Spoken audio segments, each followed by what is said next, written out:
If someone had told me a year ago that I would take a 15-hour flight from Los Angeles to Sydney to not just attend but speak at a libertarian conference, let me tell you, I would have thought they were insane. Let me provide you a bigger overview of my lefty credibility. That is me. I am the poster child for a progressive Democrat. I hail from the epicenter of leftist American politics, California. And not just California, but specifically Los Angeles, home to the most expensive avocado toasts in all of the land, very expensive lattes, and also dozens and dozens of famous celebrities, including many of your own. Oh yes, we have your Hemsworth brothers, and we are not giving them back. They're mine. I go to Burning Man, I go to the marches, and as John said, I work in Hollywood, I'm a YouTube personality. The point is you get the whole lefty picture, right? All right, now something super strange happened this past January. I went from this to this. What the bloody hell? Let me explain. Thanks to YouTube, I discovered a video by a Latina libertarian, very well known in Latin America, Gloria Alvarez. Anyone? Yes, yeah. Give her some love. She'll watch this video later. I saw her videos and I was hooked. 8 hours of a YouTube binge later, I decided to use my mileage points to book a flight to DC to attend something called LibertyCon to watch her speak in person, at which point I was then exposed to Arthur Brooks and David Friedman and all of these amazing libertarian thought leaders, and I was moved. And what I found most compelling was the defense for the capitalism of ideas. Because the worlds that I come from, you only engage in a debate if everybody already agrees. Which isn't a debate, that's an echo chamber. But these people, they liked it when I asked questions. They wanted thoughtful, critical analysis. These were people that wanted to know their blind spots. Do you get that? You are the movement that seeks to know its blind spots. And I think that is the most humane thing we can contribute to modern political discourse. So that is why I am here, to grow this movement by arming you with the tools to inspire ideological migration, including within lefties like me, toward freedom and policies that are rooted in reason. Because increasingly, I believe that it's people like you who understand one very important truth, that the world is a complicated place, so be careful in thinking you understand it. On that note, how do we grow the libertarian movement? First, by understanding the cognitive and social costs of ideological migration, and second, by easing those costs with the one thing that is more persuasive than reason: compassion. More on that later, but right now, let's rewind to the beginning. When does one first develop their worldview? It happens in your 20s. This is when we're first discovering our political philosophies. This is also when we are first discovering Smirnoff Ice. Yes, that is me. So here we are developing our political identity, despite very limited life experience, limited exposure to competing ideas, and terrible taste in alcohol. And then we choose friends that match our politics so that our friends and our politics become self-affirming. And finally, we call that our identity, as immutable as Daenerys Targaryen's claim to the Iron Throne. Yes, they watch Game of Thrones. Most of us never question our identity again because we don't live in a world that rewards this and encourages questioning. In fact, we reward all kinds of other personal evolutions. When a woman changes her hair color, her Facebook goes wild. But when we dare to politically evolve, we don't just not reward it, we punish it, labeling our friends as traitors and our enemies as weak. I have a question regarding your political identity. Do you think that you agree with everything that the person sitting next to you believes in? Yes or no? No. Absolutely not, right? Okay, next question. Raise your hand if you love someone with whom you substantially disagree politically. Good for you. And by the way, if you didn't raise your hand in every room you walk into, everyone agrees with you, you're in the wrong rooms. Now here's my question. Those loved ones with whom you disagree, why aren't they in this room right now? Because this room is actually proof that we can sustain ideological differences in the same room, in the same conversation. And yet we're all here, these neighbors are here, but why aren't your loved ones here? Labels. The labels that help bond you in here are the same labels that separate you from your loved ones out there. Whether it be Democrat or Republican or conservative, or dare I say libertarian, these labels grossly oversimplify who we are and who they are. They divide us before we have a chance to find our common ground. So here is my suggestion if you want to inspire more ideological migration from people like lefties like me. Don't speak to the label and don't speak from your label. Here's an example of speaking to the label. This is the official post on the Australian Taxpayers Alliance Facebook page announcing me as a speaker, and as you can see, there are some very colorful remarks. Now, I have blocked their names and their identities because this is absolutely not about shaming them. I actually want to use this as an opportunity to teach us something, that these comments were a missed opportunity to seek common ground and convert someone. I know you guys know your libertarian history better than I do. Some of the biggest libertarian leaders started off as socialists first, who were then converted because someone had the audacity to speak to them like a human being and share with them an enlightening point of view. Trolling has never persuaded anyone. Now let me further break down why reducing someone to their label is so undermining of their potential for ideological migration. This very same member of Lefty Hollywood is also the daughter of a deeply conservative and patriotic family. In fact, these are all images taken from my mother's Facebook page.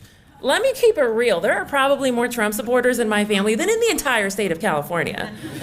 And there are definitely more American flags in my mom's living room than in the White House. And now let me take the contradictions of identity even further. These diehard Americans right here are also dispossessed Cuban refugees. Let me give you a little 15-second recap on the last 60 years of Cuban history. Fidel Castro comes in 1959, turns the island into a dictatorship, and it's been a hot mess ever since. That's the end of my recap. So, my family was forced to work in communist labor camps before they were finally able to flee their country. So despite them being refugees, or frankly, probably because of it, they are more American than apple pie and the Fast and Furious franchise. Because it was the US that opened its arms when my own family's homeland turned its back. So you might see me and think liberal elite. Fine, valid. But I am also a conservative refugee, also valid. Our identities, yours and mine, are a mosaic of contradictions. So instead of reducing people to some grossly oversimplified label, lean into their complexities and lean into yours. Find the overlap, because that overlap is the starting point for migration. Now, let's consider the cognitive costs of ideological migration using my grandfather as the lens. When my abuelo died in Cuba, he was a broken man. As you can see by the picture, the image does not lie. Years after his family had fled the island, he was still waging a war against the imperial West, claiming abajo con los Yankees, down with the Americans.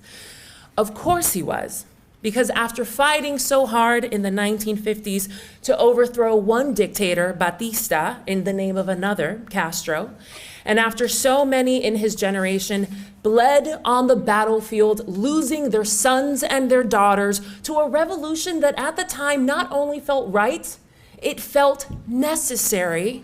And then, after being inculcated with a patriotism so poisoned with resentment and radicalism that this man and people like him were taught to stop speaking with the loved ones who had fled abroad, like my mother. And he was taught to turn over to the state the loved ones who had stayed behind on the island, but who did not share his political views. That man, by the time he reached that age, had lost everything he had ever held dear for a corrupt revolution that he chose. How do you reconcile that cognitively? How do you allow yourself to consider that maybe that whole time you were wrong, or that maybe what was once right is no longer?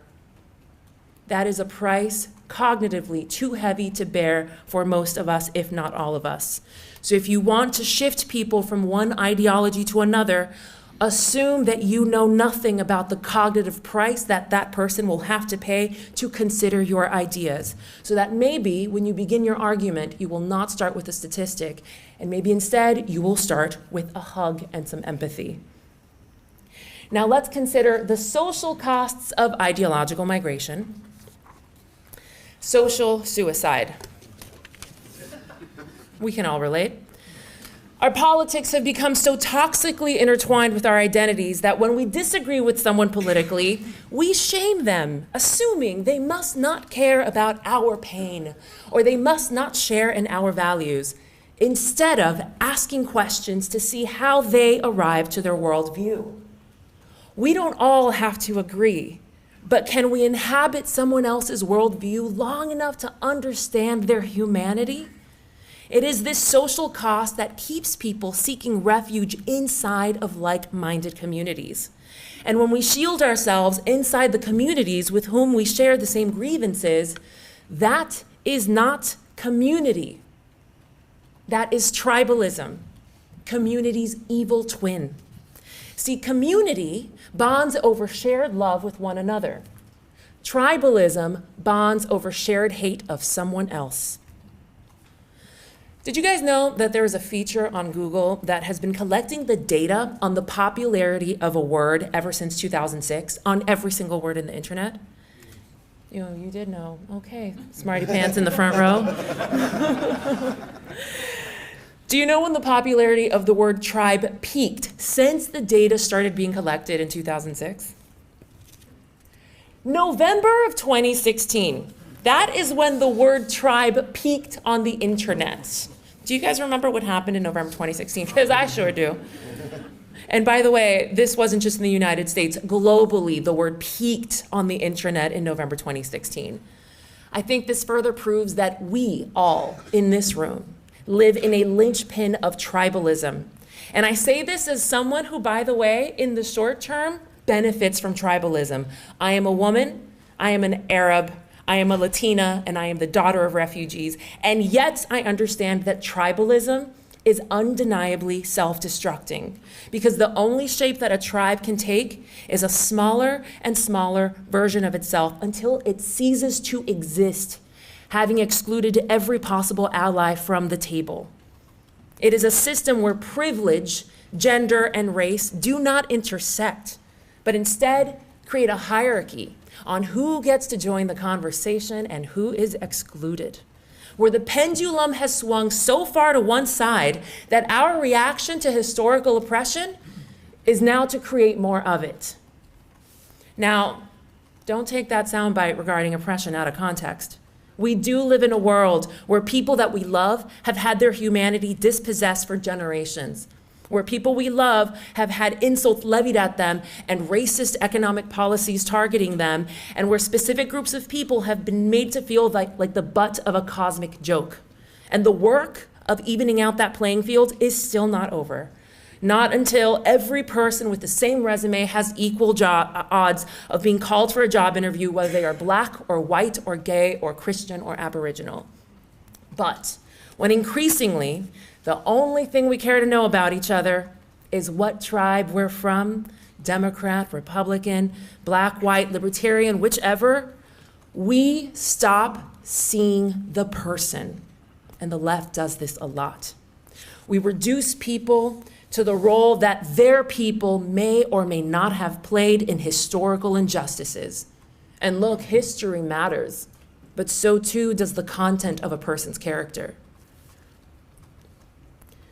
Therefore, if we are to grow this movement, we must start with a culture of compassion so that we can build a world where people feel safe to experience ideological awakenings, not just at the tender age of 22 when you are drinking bad alcohol, but again at 32 and again at 52 and even again at 92 years old. And where the bonding agent in our relationships is not the dehumanization of the political party that we have decided is inferior, but rather love. And as Arthur Brooks said, even toward our enemy. Because vitriol does not change minds, it silos.